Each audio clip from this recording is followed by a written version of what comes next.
Good evening, good evening, good evening. And I'm Richard the Razor Ewing.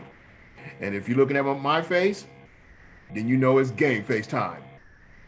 I said who I am. That's Matt, none the wiser wise.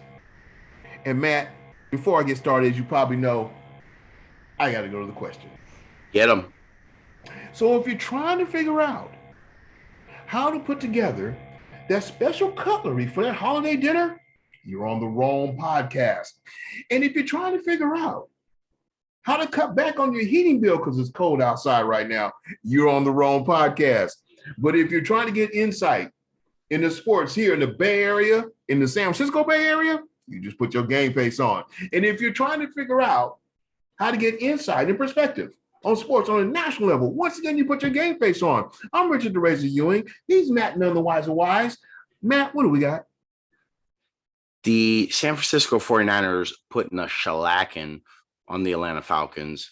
I was there live in person. It was a beautiful sight. Okay, live in person. All right. You got the 25-6 Golden State Warriors. Again, dealing with some COVID issues, but playing. By the way, they are 25-5. 25-6. No, they only lost 5. Well, I'm looking at their record right here. It says 6. But even despite COVID, being out Andrew Wiggins, being out Jordan Poole, the Warriors pulled off a win against the Sacramento Kings at home. And now we're heading into the holiday season. But more importantly than any of those things is we must acknowledge the San Francisco 49ers retiring our boy. That's right. Our friend of the show, Mr. Patrick Willis. Patrick Willis. So seeing him being inducted into the 49ers Hall of Fame as well as John Taylor Sunday was dope, man. That was awesome. So shout out to P. Willie for getting that. And finally, Richard, I mean, we're back. We're better than ever, like always. And Bet Online is back and better than ever. And they have a new web interface for the rest of the NBA season. They have more props, odds, and lines than ever before. And Bet Online should remain your number one spot for all your basketball and football action this season.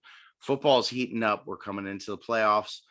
So head on over to the new and updated desktop or mobile website to sign up today and receive your 50% welcome bonus on your first deposit. Just use the promo code BLEAV50 to receive your bonus. I'm telling you, basketball games, football, NHL, boxing, UFC, the ridiculous Jake Paul fights, whatever you want, they got you covered. They got Vegas casino games. So don't wait to take advantage of the amazing offers available for the rest of the 2021 season. It's Bet Online. It's the fastest and easiest way to bet on all your favorite sports. Bet Online. It's where the game starts. Okay, so there you go. Like I always say, man, you know me, I don't gamble. So, but hey, man, if you think you got what it takes, you think you can pick the winner, then hey, go to betonline.ag. We got to talk about the Niners, and one of the reasons why is, like you said, they're 8-6 right now, and one of the things that's been propelling them is just the great play of Jimmy Garoppolo. He's been on fire. He put together 235 yards passing. He threw 4 TD. The interesting thing is, once again, another game with no interceptions. And he had probably his highest passer rating at 123.7. He's just been phenomenal lately. And I was listening to one of our local radio stations this week, and they were talking about how, George Kittle and both Brandon Ayuk were both saying that he kind of had something that kind of sparked the whole team. And George Kittle was saying at breakfast time, and Brandon Ayuk was, when they were in practice, he was saying he was zipping the ball, very well. He said he felt good, and he said that's just something that we all use as fuel, So, I mean, I wouldn't necessarily say though that dude's on fire. Jimmy Garoppolo's on fire. He's playing some air-free football. He's not making mistakes, but he's not on like in fuego fire. He's not like carrying the team to wins. He's not doing it all with his arm. I mean, you look at Matt Ryan on the other side. He had one more yard than Jimmy Garoppolo.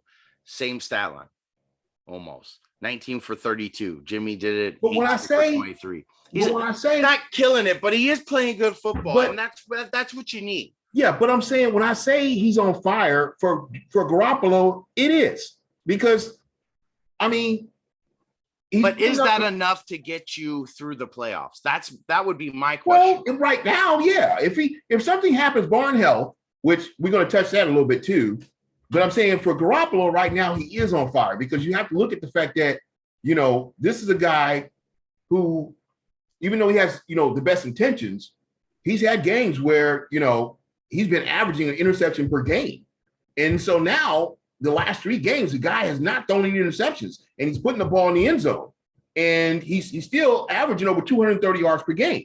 So, I mean, for him, it is him being on fire. Now, you're right. If I want to put him up against somebody like Aaron Rodgers or even last week, Brady didn't look that great. But even Dak Prescott, I mean, no, he's not. Okay. But for him, it is. In other words, if he can stay on course from what he is right now, continue doing what he's doing, they already quoted the Niners as being just a very dangerous team right now. And to me, like, dangerous is like we got to continue running the ball, and they did that against the Falcons. Jeff Wilson Jr. had a great game. Continue running the ball. I'm just worried when you get into playoff time that you are going up against teams with elite quarterbacks, especially in the NFC. And, while Jimmy is playing well and Jimmy's getting it done and he's racking up the wins, he's not killing it. He's not lighting the world on fire. Look at over at Las Vegas. I keep an eye on Derek Carr. Raiders got another win. Derek Carr's I think he's like second in the league in yards, but that don't mean diddly squat. Because we all know if you're a good football team, you're supposed to beat the teams you're supposed to beat. And the Cleveland Browns, come on, they had Nick Mullins, which, don't get me wrong, I was kind of pulling for because this is a kid who puts his best out there, and sometimes even your best don't work because defenses figure you out. Mullins did keep it interesting though, down to the wire. But I just kind of felt like I look at Carr, look at the Raiders, and I thought they should have probably put up some more points in that game. Early season, they were talking MVP talk for a guy like Derek Carr, and it's like, meh. Yeah, you know what's sad is I went to somebody Gino Flora, who's a big Raiders fan, and I just asked him. I said, "Hey, look, Derek Carr looks like he's putting up some MVP numbers. What do you think?" And this was early in the season when they were like 3-0 or something, and he's like, "Nah." I'm just like, wow, dude. that's just fair, and it's kind of sad because no faith to get it done when it needs to get done, like when it's all riding on the line. That's what that comment like that tells you. Justin Line, a lot of faith. And while Jimmy Garoppolo is playing some really, really good football, some mistake-free football, he's not tearing it up to the point where I'm going to go, that dude's going to lead us to a Super Bowl. Well, this is the thing. If you're asking for the 49ers to get to the Super Bowl, you're asking too much. Okay. And we got to keep things real for what they really are. The Niners, like a lot of teams in this league and in this conference, they've gone through some things. They whether it's gone through some injuries. And I'm going to shift gears here too, because I do want to talk about how it's as determined, commercial sports is, and even at the collegiate level, no matter how determined they are, COVID-19 is telling everybody, look, I don't care. Okay. It's just like, okay, look, at the end of the day, okay, I got started and I've been doing push-ups ever since. Okay. It's Omicron variant. It just recently came out. It proves that. Okay. You got guys that, it don't matter who you are. I don't care what position you play. I don't care if you're first string, second string, third string. Okay. I'm Omicron. And guess what? I'm here to do one thing, stop you from playing. and it's working. Well, I mean, you do see it rearing its ugly head because you have, I mean, look, just the Sharks game was canceled, so that's one. Then you have 3 football games that were rescheduled from Saturday over to a doubleheader Monday night and a doubleheader tonight to finish out week 15. And in 2 days, you got week 16 starting.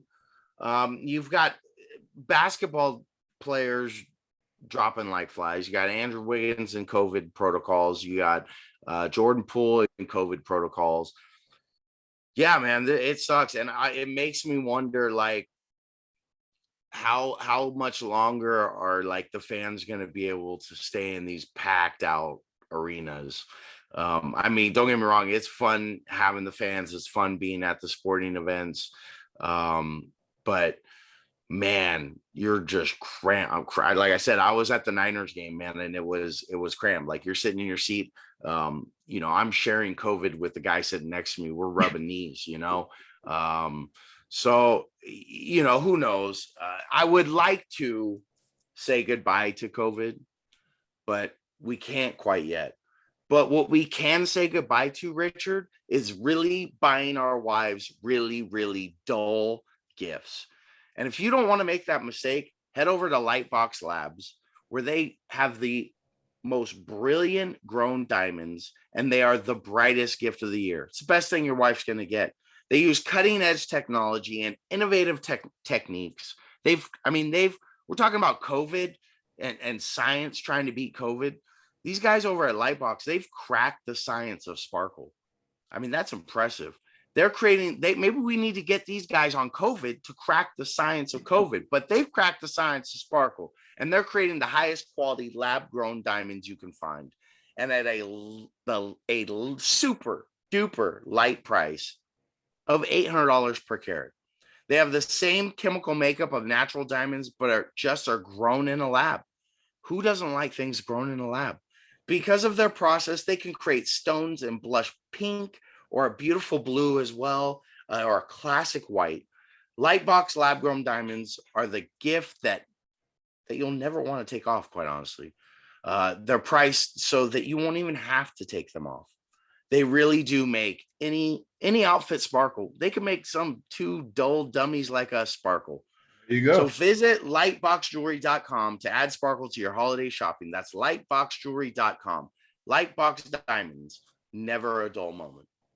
And I tell you something, you guys watching this, I've seen some of the pictures of those diamonds, man. They're looking, hey, I mean, I feel like I could purchase those and get out of the doghouse with my wife, man, once I show up with them. So definitely, if you want to be able to, impress your girlfriend or even make your wife feel better, and go out to Lightbox and go pick up some diamonds for, I'm sure this is an age-old proverb, man. Diamonds are a girl's best friend. So copy some diamonds. Right. So we talked a little bit about COVID. We talked about, what it's doing to the sports industry.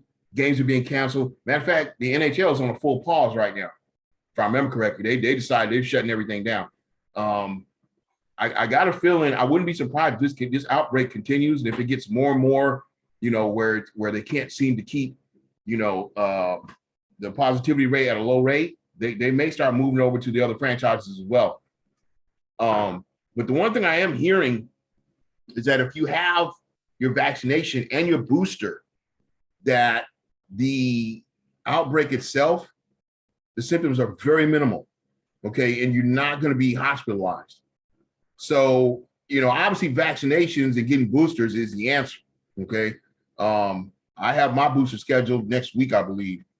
But, and I think this is something really at the end of the day that, because they were talking about today how, the president is not really sure about how they're going to go about, handling this.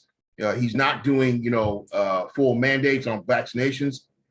But in my opinion, I think that's something they should make mandatory. Because really, I mean, come on, let's be honest with ourselves. When it comes to COVID, what do we know? We know that, hey, the Omicron is 3 times more contagious than the Delta variant, okay? So if we know this, then it's like, okay, why shouldn't we be mandating it, okay? I'll tell you what. I'll tell you what I'm going to do. So I'm going to head on over to the smart old folks at Santa Clara University. They have a stellar legal department over there. So I mean, just a bunch of geniuses. I'm going to go over there mainly because Santa Clara University is playing San Jose State in basketball tonight. But I'm going to head on over there and I'm going to ask them what to do, because hopefully we can figure something out. For anyone to say we got all the answers, COVID's going to make you look like an idiot. I mean, it really is. Like, you think you got all figured out. COVID's going to do what COVID wants to do, and we're seeing that now. So do the best you can for you, your family, and everybody else. And if you don't know, head on over to some smart people. Go check out the rest of the Santa Clara San Jose State game and ask some of those smart folks over there. Okay, all right. So I wanted to move on to had a huge breakthrough with the Howard Terminal. Mayor Libby Schaaf presented the environmental report for the Howard Terminal Stadium. And then after that, Dave Cabell tweeted out with a big smile on his face, all we need is a binding vote. And I'm like, my mind is blown. And you know why? Because we talked about this before. And no matter how much we talked about it, it just seemed like this was something that was just going south. Okay. We had the situation where they talked about it for a few months. Then a few months we didn't hear nothing, and then all of a sudden 2 months went into 4 months, we didn't hear nothing. And so it made you just think, well, okay, well, you know what? This obviously ain't going nowhere. Then you got situations where all of a sudden there's talk they're going to Vegas. Then all of a sudden you see Dave Cabell at a Raiders game in Vegas. Then you hear reports of them buying land in Vegas, and he was like, oh, great, here it comes. That's it. Then to make matters worse, before they bought the land over there, their manager takes a position with the San Diego Padres, which makes you think, okay, this is really going south now. Okay. Which name doesn't Bob?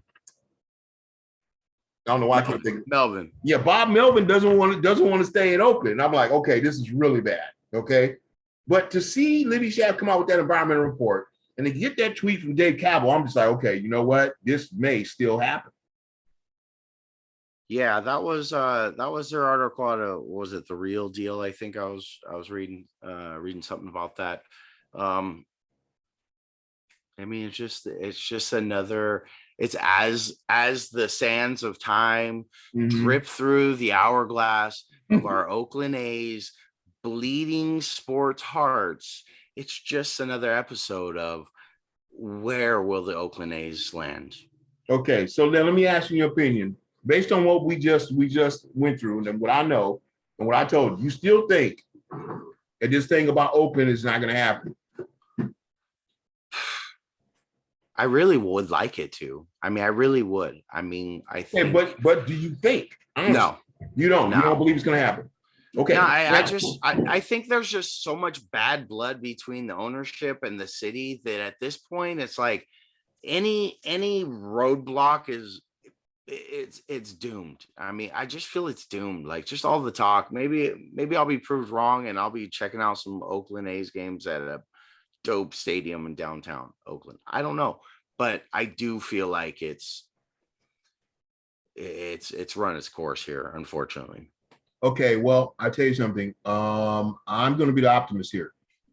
I think that environmental report was very pivotal as far as them getting this done, and the fact that Libby Schaaf delivered not only the counter offer but also the environmental report means that the vote is really the last hurdle.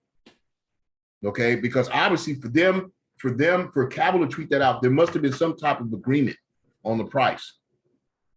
They must have came to some type of consensus, and it must have been, okay, the environmental report has to be completed. You get that done, and we're on to something. And now that Libby Schaaf has done that, I think that was huge. I think. Don't get me wrong. Anytime you can get an environmental study started to complete and pass in this day and age is a tremendously huge accomplishment. Right. So I don't want to discredit that at all. I mean, that's huge. Right. Just getting there. So So, yeah, man. I hope well, I you're tell you right. something. As much as I've been bashing Libby Schaff, the environment report, like you said, is huge. I got to give her props for that. Okay, I got to say, okay, Miss Schaff, hey, you know what? All right, that's that. I didn't expect that. That was huge. That's a game changer to me. That is definitely a game changer. So Warriors are still the Kings in Sacramento. So okay, so and Draymond had a triple double. You know, this is a stat that a lot of people probably don't think about. Whenever Draymond Green gets a triple double, the Warriors are 30-1. 30-1. That is an enormous stat that one player has an impact on. There is something to be said that that Draymond could be considered the MVP of the team. There is something to be said that Draymond is the heartbeat of the team, and I wholeheartedly believe that. And don't get me wrong, Draymond's game against Sacramento Kings was absolutely needed because you were down 2 huge scores. Okay. Mm-hmm. But what was even better about that game was a green, but it was a green that lives in Draymond Green's house. And it was his son handing out towels and warm-up shirts to the rest of the players, dapping players up, going up, like telling GP3, like, good. That was even more entertaining than what Draymond was doing on the court, and doing it in that little of a superhero shirt. I don't know if it was Avengers or a Marvel shirt, but man, he was killing it. He was absolutely killing it. I loved it. I want more of it. That young man it was adorable. It was beautiful. I loved it. It kind of took me back to when Steph used to be, at the games with his father Dell. And the thing is about Draymond Green's son, he's 4 years old, man. Okay, he's only 4 years old. And yet he's on there getting everybody pumped, and everybody's looking at this kid going, really? Okay, really?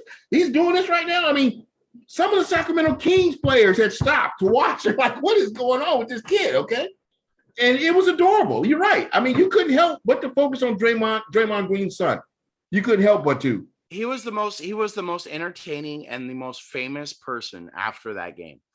The son, not Draymond Green. And he had a spectacular game, and he played beautiful basketball, but his son killed it. And I just love seeing that. I love seeing the camaraderie that this team has. I love seeing the mentality that, hey, even though we're down 2 guys, we're ballers. Like, we got some ballers on this squad. We got some ballers that are not getting minutes. And one of those is Kuminga's. I loved watching him, man. I loved watching him. You got to see a big dose of him in Toronto. We got a little bit more against Sacramento. He started the game in Sacramento, if I'm not mistaken. Right.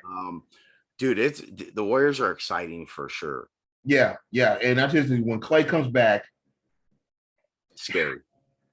You're just, hey, you see this? Strength and numbers. Hey, look, I'm telling you, man. Look, the numbers are back. This is not a depleted team anymore. Okay, a couple of seasons ago, you could go in there and beat them because they were depleted. They didn't have the numbers. But now, you got to go in and play Golden State now. You can't come in there with your C or B game. That's not going to work. Okay. No, they're a problem. They're a problem for the some of the elite teams that don't have a deep bench.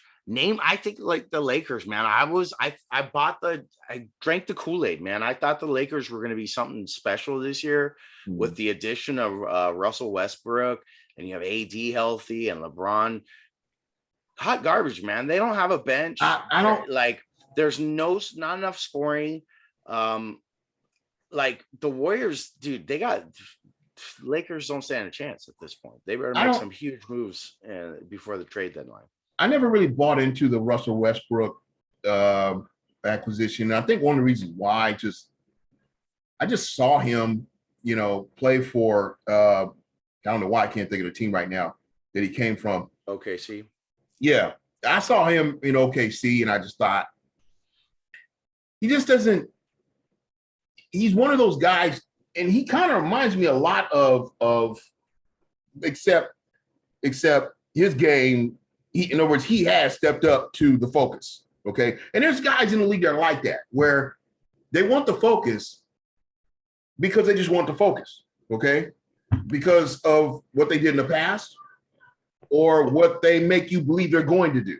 Okay? Yeah, well, here's what I see. Here's the problem I see is it's really, really difficult to have three A1 prime scorers, three big egos on the team, and to make it work. You look over in Brooklyn with KD and Harden and Kyrie and the kind of dysfunction that goes on over there. You look on what's going on with the Lakers and LeBron and AD and Westbrook. That experiment's not working out. The only place it really worked out was here in Golden State when KD was here, and you had KD and Steph and Clay and Dre. And the reason why that works is because you had a bunch of guys that they were like, it's not about me.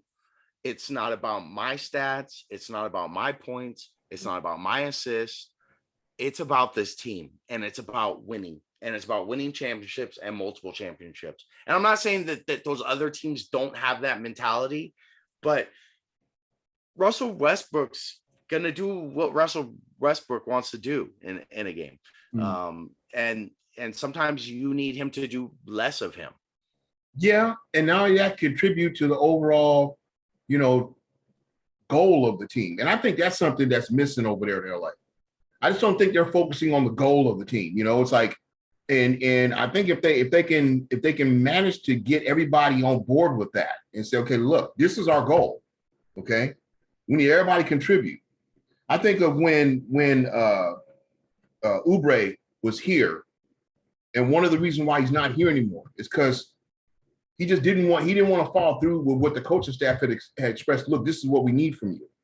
Okay. Well, exactly. He didn't want to come off the bench. He was so now better than that. And now he spread off some kill about he felt like he's playing more as a team in Charlotte, but it's like they suck. They're garbage. Yeah, really, it's not. He's coming off the bench in Charlotte. They're garbage. Yeah. I mean, he started in some games, but they're hot garbage. Yeah. So, but I just kind of feel like when I look at what's going on in Golden State right now, of the teams, with the exception of Phoenix, they're probably one of the most cohesive franchises right now when it comes to playing team basketball. Because that's really what's important. When you get out there and you get on the court, sure, Steph can shoot up all those threes and everything. That's nice to see. But overall, even he knows that if he's not having a good night, he has to contribute in other ways. And he changes. In other words, he won't sit up there and shoot 45 threes when he knows he's only hitting, 8% from the field. He'll stop. He'll change. Because he'll look and go, okay, look, this is not helping us win. No, absolutely. Steph, getting other people involved, setting other people up, setting one person up to make it one more pass for an easy dunk. I mean, he just makes the game so much easier for everyone around him. It's a true beautiful thing to watch because I'm not sure that I've seen anything quite like it, where a guy could get his, but not only get his, but get his team involved. And Steph will set screens for you. He'll do the dirty work for his teammates to get them buckets. Yeah. We're going to close out with the Niners. And the reason being is because we got to be realistic. Right now, they are playing well. But I think this next game is going to define the mental of the team as a team, because you look at everything involved. Okay. The Rams are what? They're 10-6 now? Yeah. Okay, so this is a very 10-4. 10-4. Sorry, 10-4. Okay, 10-4. So you get this win, you're going to be 9-6, and you're going to be. If I'm the Rams, I'm looking over my shoulder at San Francisco after they get this win. Okay, because you're not only going to beat Tennessee on the road, but you got to do it in a short week. Now, don't get me wrong. Tennessee doesn't have everybody right now, okay? They were talking about today that Julio Jones might be a game day decision. But even if you bring him back, I don't know what he's going to do if it's a game that's late in the fourth quarter. Physically, we got to be honest. There's not a lot of tires on the trade when it comes to Julio Jones right now. Okay, so your defense, and this is going to be a test for D'Amico Ryans as well, because he's played well when you needed him to play well, and you beat the teams that you should beat. But this test in Tennessee is something different. Okay, they're going to have to beat a good team because Tennessee is in first place in their division. So they're going to have to go in there and stymie that offense long enough, okay, where Jimmy Garoppolo and company can put up some points and get a W and come on back here. And I don't know. I can't honestly say that this is a gimme. No, but not by this. No. Not this time of year. This is not a gimme by any stretch. I mean, I don't really know where Tennessee's sitting in as far as how the AFC is shaping up.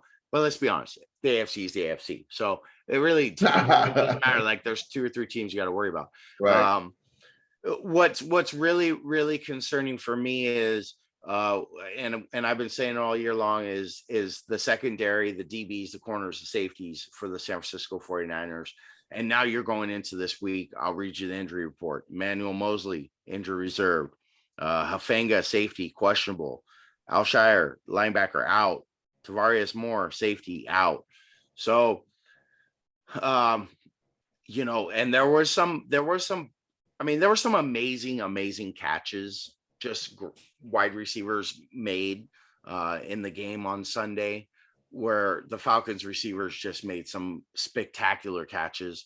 But there were times where the 49ers got burned, where they got burned deep, whether it was Norman or they got Emory Thomas, and Emory Thomas is a rookie. So, and I tell you something, Ryan should know that. He should be able to figure out that, hey, he's a rookie. Naturally, if they're trying to pick up points, they're trying to get a win, they're going to go at the rookie every time.